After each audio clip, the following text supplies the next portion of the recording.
Examination ಮತ್ತು food ಪ್ಯಾಟ್ರನಿಂಗ್ exercise conduct ಮಾಡಿದ್ದೀವಿ. ಇದರ ಮೇನ್ ಉದ್ದೇಶ ನಮ್ಮ ಸಾಗರದ ಟೌನಲ್ಲಿ ಸುಮಾರು ಕಡೆ ಅಬ್ಯಾಂಡೆಂಡ್ ವೆಹಿಕಲ್ಸ್, ಸುಮಾರು ದಿವಸದಿಂದ ಗುಜರಿ ವೆಹಿಕಲ್ಗಳು ರಸ್ತೆ ಬದಿಯಲ್ಲೇ ಪಾರ್ಕ್ ಮಾಡಿಬಿಟ್ಟಿದ್ದಾರೆ ವಾಹನ ಮಾಲೀಕರು. ಸೊ ಅವರೆಲ್ಲರಿಗೂ ಕೂಡ ಈ ಮೂಲಕ ಒಂದು ಎಚ್ಚರಿಕೆ ಕೊಡ್ತೀವಿ. ನಿಮ್ಮ ವಾಹನಗಳನ್ನ ನೆಕ್ಸ್ಟ್ 4 to 5 days ಒಳಗಡೆ ನಿಮ್ಮ ಜಾಗಗಳಲ್ಲಿ ಇಟ್ಕೊಳ್ಳಿ. ರಸ್ತೆ ಬದಿಯಲ್ಲಿ ಯಾವುದಾದ್ರು ಅನ್ಕ್ಲೇಮ್ಡ್ ವೆಹಿಕಲ್ ಇತ್ತು ಅಂತಂದರೆ ಪೊಲೀಸ್ ಕಡೆಯಿಂದ ನಾವು ಅದನ್ನು ಎತ್ಕೊಂಡು ಹೋಗ್ಬಿಟ್ಟು ಹರಾಜು ಪ್ರಕ್ರಿಯೆ ಮಾಡ್ತೀವಿ. We have that right under Karnataka police act. Provisions ಇದೆ, ಕಾನೂನಲ್ಲಿ ಅವಕಾಶ ಇದೆ. ಯಾವ್ಯಾವ ರೀತಿ ಅಬ್ಯಾಂಡೆಂಡ್ ವೆಹಿಕಲ್ಸ್ ಇದೆ ಅಂತ ಕಂಡು ಬಂದಿದೆ ಅವಕ್ಕೆಲ್ಲ ಇವತ್ತು ನೋಟಿಸ್ ಅಂಟಿಸಿದ್ದೀವಿ. ವಿದಿನ್ ನೆಕ್ಸ್ಟ್ 4 to 5 days ನಿಮ್ಮ ವೆಹಿಕಲ್ಸ್ನ ನೀವು ಎತ್ಕೊಂಡು ಹೋಗಿ ಅದ್ರ ಮೇಲೂ ಇತ್ತು ಅಂತ ನಾವು ಅದನ್ನು ವಿಲೇವಾರಿ ಮಾಡ್ತೀವಿ.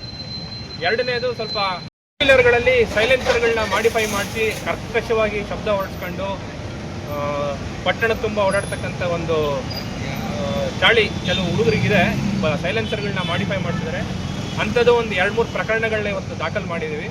ನನ್ನ ಗಮನಕ್ಕೆ ಬಂತು ಅಂದರೆ ಸೈಲೆನ್ಸರ್ ಬಿಚ್ಚಿ ಫೈನ್ ಹಾಕಿಸಿ ಅದನ್ನು ರೋಡ್ ರೋಲರ್ ಹತ್ತಿಸ್ತೀನಿ ನಾನು ಸೈಲೆನ್ಸರ್ಗೆ.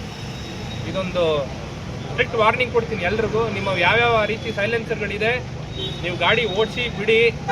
ನನಗೆ ರೋಡ್ ಸೈಡ್ ಯಾವುದಾದ್ರೂ ಹಂಗೆ ಮಾಡಿಫೈ ಆಗಿದ್ದು ವೆಹಿಕಲ್ ನಿಂತಿದೆ ಅಂತ ಕಂಡು ಬಂದರೂ ಕೂಡ ಕರೆಸಿ ಮಾಲೀಕನ್ನ ಗಾಡಿ ಸ್ಟಾರ್ಟ್ ಮಾಡಿಸಿ ಚೆಕ್ ಮಾಡಿಸಿ ಅದನ್ನು ನಾನು ಫೈನ್ ಹಾಕ್ತೀನಿ. ಅದಕ್ಕೆ ಆಸ್ಪದ ಕೊಡ್ಬಿಡಿ. ನಿಮ್ಮ ಸೈಲೆನ್ಸರ್ಗಳನ್ನ ಕರೆಕ್ಟಾಗಿ ಇಟ್ಕೊಳ್ಳಿ. 4 ಡಬಲ್ ರೋಡಲ್ಲಿ, ಸಾಗರ ಬೈಪಾಸಲ್ಲಿ ಮತ್ತು ಸೊರಬ ರಸ್ತೆಯಲ್ಲಿ ಡಿವೈಡ್ರದ್ದು ಕೂಡ 2 ಕಡೆ ವಾಹನಗಳನ್ನ ಅಡ್ಡದಿಡ್ಡಿಯಾಗಿ ಪಾರ್ಕಿಂಗ್ ಮಾಡ್ತಾರೆ. ಜನಸಾಮಾನ್ಯರಿಗೆ ಸಮಸ್ಯೆ ಆಗುತ್ತೆ ಅಂತ ಇವತ್ತು ಅದನ್ನು ಕೂಡ ಸ್ವಲ್ಪ ಗಮನ ಹರಿಸಿದ್ದೀವಿ.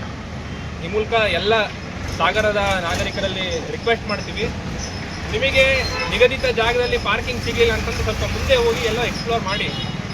ಅದನ್ನು ಕ್ರಾಸಲ್ಲಿ ಪಾರ್ಕಿಂಗ್ ಮಾಡಿಬಿಟ್ಟು ಸ್ವಲ್ಪ ಜಾಗದಲ್ಲೇ ಪಾರ್ಕಿಂಗ್ ಮಾಡ್ತೀನಿ ಅಂತಂದರೆ ಮುಂದಿನ ದಿನಗಳಲ್ಲಿ ವೀಲ್ ಲಾಕ್ಗಳು ತಂದಿದ್ದೀವಿ. ಪ್ರತಿದಿನ ಈ ರೀತಿ ಎಲ್ಲ ಸಿಬ್ಬಂದಿಗಳನ್ನ ಕರ್ಕೊಂಡು ಎಕ್ಸಸೈಸ್ ಮಾಡಲಿಕ್ಕಾಗಲ್ಲ.